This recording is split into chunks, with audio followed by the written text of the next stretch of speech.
छत्तीसगढ़ में आदिवासी आरक्षण को लेकर के अब राजनीतिक सरगर्मियां तेज होती जा रही हैं। भारतीय जनता पार्टी के प्रदेश प्रवक्ता देवलाल ठाकुर ने एक वीडियो बयान जारी करके कहा है कि छत्तीसगढ़ की कांग्रेस सरकार यहां के आदिवासियों को नाचा गंबद नृत्य में बहलाने का प्रयास न करे और उनके अधिकारों की बात करे। आज आदिवासियों का आरक्षण कांग्रेस की अकर्मण्यता के कारण 0% हो गया है।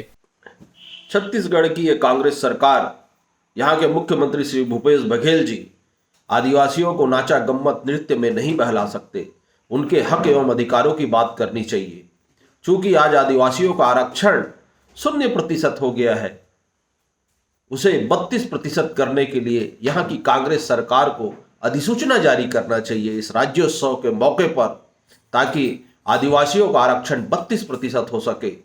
इसके लिए कार्य करना चाहिए, न कि भूपेश बघेल जी इस प्रदेश की जनता को गुमराह न करे, आदिवासियों को गुमराह न करे। वहीं इस पर पलटवार करते हुए कांग्रेस के संचार विभाग के प्रभारी सुशील आनंद शुक्ला का कहना है कि आदिवासियों का जो आरक्षण 0 हुआ है वो भारतीय जनता पार्टी की नीतियों की वजह से हुआ है और उनकी सरकार इसे लेकर के अब सुप्रीम कोर्ट के दरवाजे पहुंच चुकी है और किसी भी हालत में छत्तीसगढ़ सरकार आदिवासियों के हितों की रक्षा करने के लिए प्रतिबद्ध है। देखिए, भारतीय जनता पार्टी का यह बयान बेहद ही आपत्तिजनक है।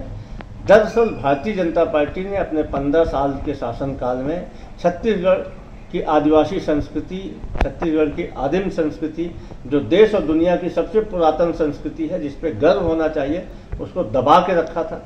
भारतीय जनता पार्टी के शासनकाल में आदिवासियों के मौलिक अधिकारों का हनन होता था, उनके लोकतांत्रिक अधिकारों को दबा के रखा गया था। बस्तर और सरगुजा में आदिवासी नक्सलवादी और सुरक्षा बलों के 2 पार्टों में पिस रहे थे।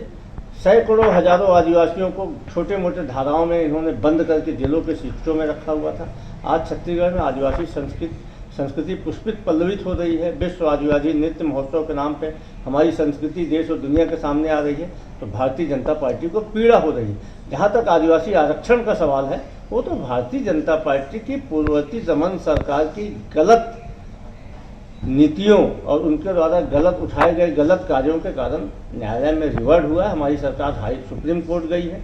आवश्यकता पड़ने पे हम विशेष सत्र बुला के भी इसमें कानून सम्मत निर्णय लेंगे। आदिवासियों का 32% आरक्षण यथावत मिलेगा।